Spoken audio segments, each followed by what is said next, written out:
Suốt đây, prey mật đài niệm control trên ESP Education có đôi chỉ bốn bốn sa sa nụ sa nị sa đai tay để control tẹt tông từ nâng bị thiện bọn đại ESP Education bọn này cứu tay từ lực làng. Đợt ngay này đây chúng mình ESP Education được thưa cầm hai bốn bốn tẹt tông từ nâng mê riêng bốn không bị cầm chí.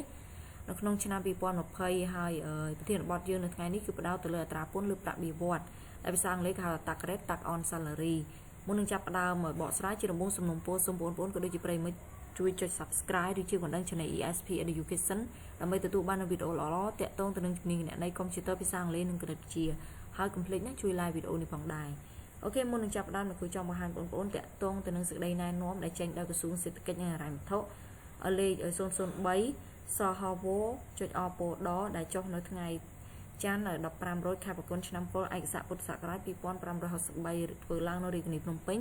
ថ្ងៃទី23ខែមីនាឆ្នាំ2020ដែលសេចក្តីណែនាំនោះគឺស្តីអំពីការអនុវត្តអត្រាពន្ធលើប្រាក់បៀវត្សថ្មីណាអូខេអញ្ចឹងយោងទៅតាមខ្លឹមសារនៃសេចក្តីណែនាំនេះគឺអ្នកគ្រូបានរៀបចំខ្លឹមសារសំខាន់សម្រាប់បងប្អូនក៏ដូចជាគណនេយ្យករក្នុងការរៀបចំគណនាតាក់ទងទៅនឹងពន្ធលើប្រាក់បៀវត្សសម្រាប់បុគ្គលិកផងដែរណាអញ្ចឹងនៅក្នុងនេះគឺអត្រាពន្ធប្រាក់បៀវត្សត្រូវបានបែងចែកទៅលើពីរប្រភេទមានន័យថាទៅលើបុគ្គលដែលជាប់ពន្ធគឺពីរប្រភេទគឺនិវាសនជននិងអនិវាសនជនអញ្ចឹងនិវាសនជនគឺមានលក្ខខណ្ឌ3ដែលត្រូវពិចារណាគឺមានន័យថាមានលក្ខខណ្ឌវិនិច្ឆ័យមួយក្នុងចំណោម3ទី1គឺមាននិវាសនដ្ឋានទី2មានកន្លែងស្នាក់នៅគោលដៅនៅកម្ពុជាទី3គឺមានវត្តមាននៅក្នុងប្រទេសកម្ពុជាលើសពី182ថ្ងៃក្នុងមួយលើកឬច្រើនលើកក្នុងរយៈពេល12ខែណាមួយណាអញ្ចឹងមានមួយក្នុងចំណោម3នោះហើយអ្វីដែលងាយចាំជាងគេគឺលើពី182ថ្ងៃអូខេអញ្ចឹងតកតងទៅនឹងការគិតអត្រាពន្ធលើប្រាក់បៀវត្សសម្រាប់និវាសនជនគឺត្រូវគោរពទៅតាមតារាងអត្រាពន្ធកំណើនតាមថ្នាក់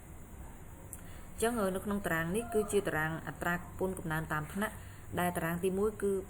បង្ហាញពីចន្លោះប្រាក់បៀវត្សទី2គឺអត្រាពន្ធនិងទី3គឺលំអៀងលើប្រាក់ពន្ធតាមថ្នាក់អញ្ចឹងចន្លោះប្រាក់បៀវត្សពី0រៀលដល់1,300,000 រៀលឬក៏1,30,000 រៀលគឺជាប់ពន្ធ 0% ណាដែលមានលំអៀងលើសប្រាក់ពន្ធតាមថ្នាក់នោះគឺ0រៀលចំពោះទឹកប្រាក់ពី1,300,001 រៀលរហូតដល់2លានរៀលឬក៏យើងអាចអានភាសាសាមញ្ញថា1,30,001 រៀលដល់2លានរៀលគឺជាប់ពន្ធប្រាក់បៀវត្ស 5% ដែលមានលំអៀងលើសប្រាក់ពន្ធតាមថ្នាក់នោះគឺ 65,000 រៀលឬក៏យើងអានភាសាសាមញ្ញថា65,000 រៀលចន្លោះប្រាក់បៀវត្សពី2លាន1រៀលដល់8លាន500,000 រៀលឬយើងអានភាសាសាមញ្ញថាពី2លាន1រៀលដល់8លាន50,000 រៀលគឺជាប់អត្រាពន្ធប្រាក់បៀវត្សគឺ 10% ដែលមានលំអៀងលើសប្រាក់ពន្ធតាមថ្នាក់គឺគេហៅថា165,000 រៀលឬក៏យើងអានតាមភាសាសាមញ្ញថា165,000 រៀលហើយចំណែកប្រាក់បៀវត្សពី8លាន500,001 រៀលរហូតទៅដល់12លាន500,000 រៀលឬយើងអានភាសាសាមញ្ញថាពី8លាន50,001 រៀលរហូតទៅដល់12លាន50,000 រៀលគឺអត្រាពន្ធប្រាក់បៀវត្សដែលជាប់នោះគឺ 15%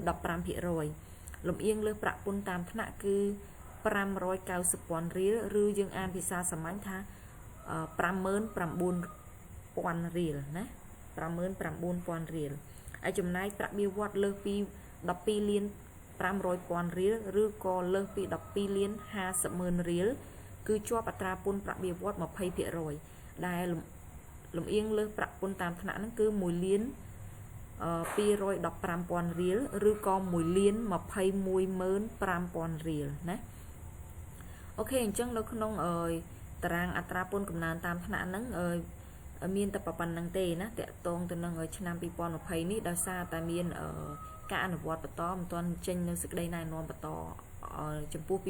2021ចឹងអ្នកគ្រូក៏បានរៀបចំវីដេអូនេះណាពីព្រោះវីដេអូមុនគឺអ្នកគ្រូដកស្រង់តកតងទៅនឹងអត្រាពន្ធនៅក្នុងឆ្នាំ2019ណាអូខេអញ្ចឹងតកតងទៅនឹងការអនុវត្តចំពោះតារាងអត្រាពន្ធកំណើនតាមថ្នាក់ចំពោះនិវាសនជនក៏មានការលើកលែងមានន័យថាការអនុញ្ញាតកាត់បន្ថយមូលដ្ឋានគិតពន្ធក្នុងករណីដែលគាត់ហ្នឹងមានគេហៅថាសហព័ន្ធប្តីឬក៏ប្រពន្ធដែលជាមេផ្ទះមានន័យថាគាត់អត់មានការងារធ្វើអញ្ចឹងគាត់ទទួលបានការគេហៅថាកាត់មូលដ្ឋានគិតពន្ធហ្នឹង 150,000 រៀលដែលយើងហៅភាសាសាមញ្ញថា 15,000 រៀលមានន័យថាទឹកប្រាក់របស់គាត់នោះត្រូវដក 15,000 រៀលបើសិនបើគាត់មានភរិយាឬក៏ស្វាមីដែលអត់មានការងារធ្វើគឺគាត់នៅផ្ទះណាអូខេហើយចំពោះកូនវិញគឺក៏មានការលើកលែងដែរគឺ 15,000 រៀលក្នុងម្នាក់សម្រាប់កូនក្នុងបន្ទុកណាដែលមានអាយុមិនលើសពី 14 ឆ្នាំនិងមិនលើសពី 25 ឆ្នាំជាសិស្សឬនិស្សិតណាដូចគ្នាគឺ 150,000 រៀលគឺ 15,000 រៀលអញ្ចឹងមានន័យថាកូនម្នាក់កាត់មូលដ្ឋានគិតពន្ធ 15,000 អញ្ចឹង 15,000 រៀលបើកូន2នាក់ 30,000 រៀលអញ្ចឹងទៅណាអូខេហើយចំពោះអនិវាសនជនវិញតកតងទៅនឹងអត្រាពន្ធលើប្រាក់បៀវត្សគឺ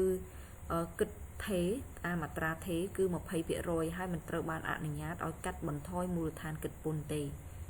អូខេអញ្ចឹងតកតងទៅនឹងវីដេអូមេរៀននេះគឺត្រូវបានបញ្ចប់ដោយសង្ខេបប៉ុណ្ណឹងហើយសូមបងប្អូនកុំភ្លេចណាជួយចុច Subscribe ឬជួយបណ្ដឹង Channel ESP Education អរគុណជួបគ្នានៅវីដេអូក្រោយៗទៀតជូនពរសំណាងល្អណាអូខេបាយបាយ